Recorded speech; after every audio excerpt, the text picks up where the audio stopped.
Então, o que é a providência de Deus? É a capacidade dele agir, é a capacidade dele intervir, é a capacidade dele dar resposta diante do clamor do seu povo, das necessidades do seu povo.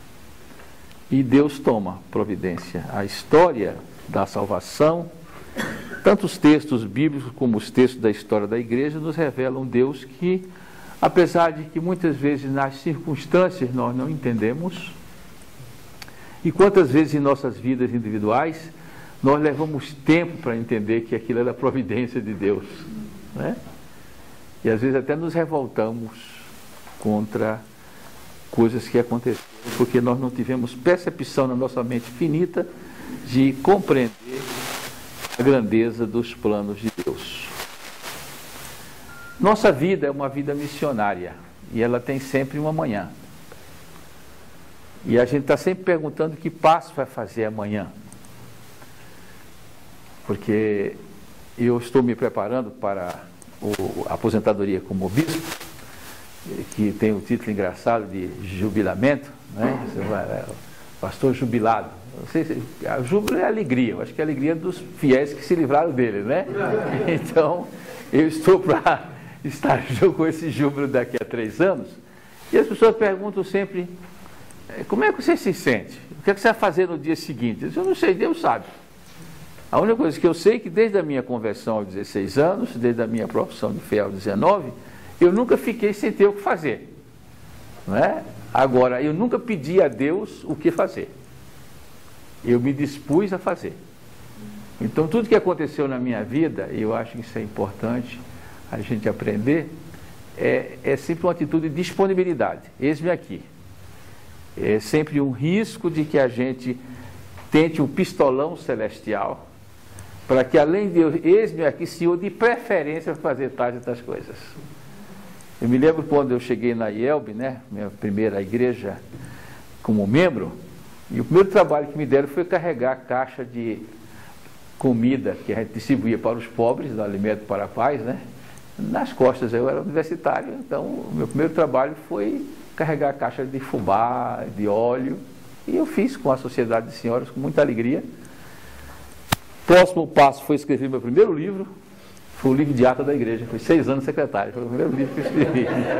Comecei minha carreira de escritor exatamente aí, devo à igreja essa tarefa. Então, o que nós temos no nosso amanhã é essa disponibilidade, sempre, é essa perseverança que o Espírito Santo nos faz como fruto, é perseverar, e é discernir.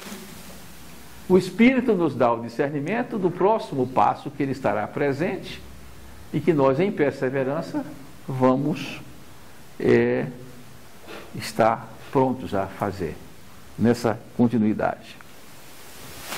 A história do povo de Deus, que é a história de Israel e a história da igreja, a história dos salvos, ela não é uma história linear, é uma história com altos e baixos.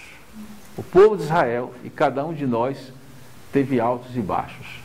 Quando eu li o Antigo Testamento a primeira vez, eu sou filho de farmacêutico, a imagem que eu vinha era de um desenho de um eletrocardiograma, né?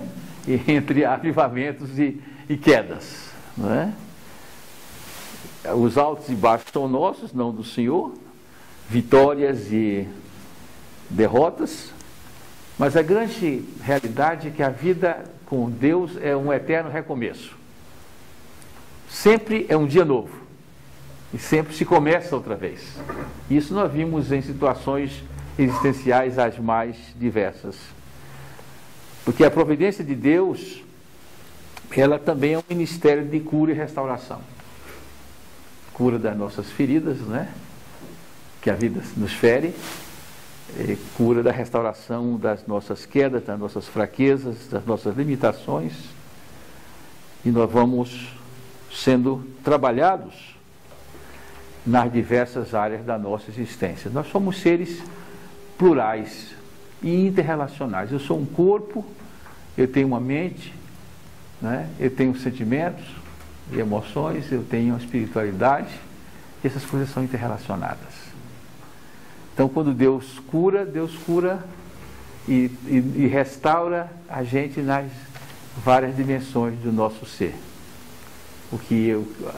O meu estado de alma pode afetar as minhas emoções, a minha depressão pode ter um fundo espiritual e depois me dar uma somatização estomacal, porque nós somos esses seres assim, formados por essa dimensão.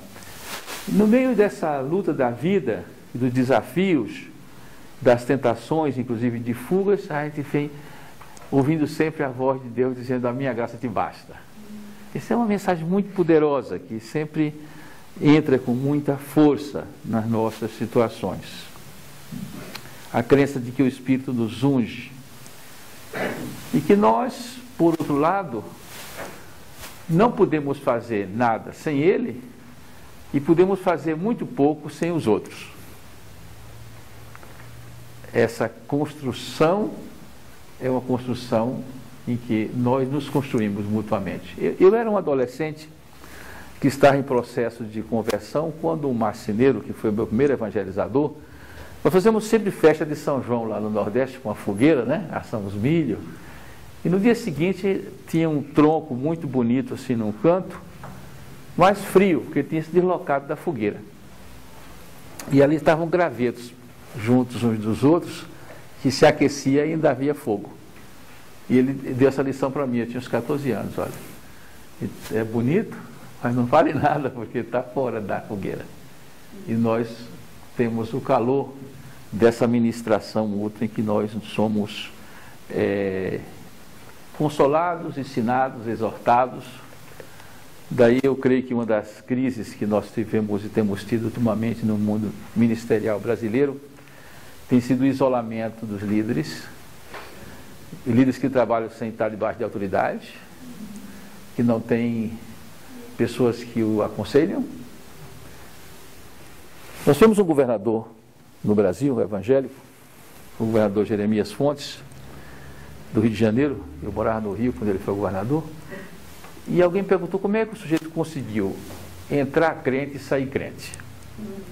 Até porque ele vinha de uma carreira, né? Vereador, prefeito, deputado, presidente da Câmara, governador. E quando disse: agora você vai ser senador, não, agora você é pastor. E largou tudo. Qual foi o segredo dele? Ele chamou 30 pastores e disse: cada um de vocês por 4 anos virá um dia por mês orar comigo antes de começar o meu expediente, que eu tenho que compartilhar e buscar orientação. Essa foi a diferença. Durante 4 anos, começava o dia com devocional e abria a alma e alguém o ministrava. E assim somos nós. No corpo, a palavra, os sacramentos, vamos enxugando as nossas lágrimas uns dos outros e vamos buscando em Deus a renovação da nossa alegria. E Deus é aquele que é capaz de transformar momentos de aparente derrota em portas abertas para novas vitórias.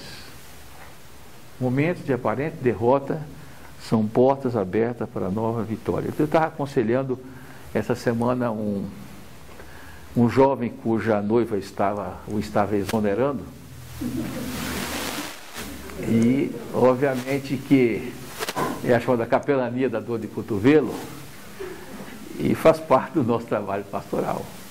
E eu comecei a testemunhar para ele várias pessoas que passaram por aquele momento de dor que ele estava passando, e que era um momento de derrota, e Deus tinha uma promessa de uma pessoa diferente, e que aquela derrota foi a porta de uma vitória. Às vezes, essa mesma coisa acontece quando alguém foi exonerado do emprego, não é? São certas situações de aparente derrota e Deus abre portas de uma nova vitória. Você veja, Jesus tinha pedido que a igreja fosse missionária e pregar o evangelho a todo mundo. A igreja de Jerusalém cresceu e depois começou a inchar, né? Foi a primeira mega church que nós tivemos na história, foi a igreja de Jerusalém. Todo mundo gostoso ali. Aí precisou vir uma perseguição para dar um empurrão na moçada, né? Aí estava todo mundo pelas vilas, onde tinha parentes se escondendo e pregando o evangelho. Então, você pode imaginar um corte histórico, Estevão apedrejado, não é? A igreja começa a ser perseguida, e se ela não tivesse sido perseguida, ela talvez hoje fosse igual a igreja do Paul Yong-Chu lá em Jerusalém, né? Ela não tinha saído, não é? E então aquela violência que foi aquele momento, Deus transformou a derrota em vitória.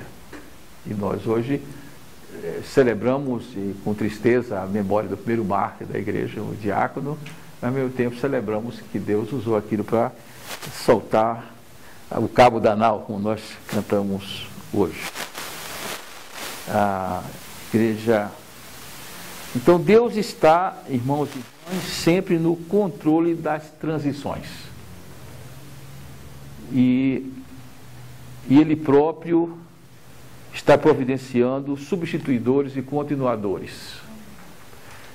Quando você tem condição de fazer isso com calma, Ele age também de outra maneira, do mesmo modo. Eu, por exemplo, nessa minha transição do episcopado, daqui a 3 anos, porque na igreja anglicana o bispo é um pastor-presidente, para usar a linguagem da Assembleia de Deus, nós somos titulares de um campo, e eu agora escolhi 2 substitutos, daqui a 2 anos vou escolher 2 auxiliares, o substituto.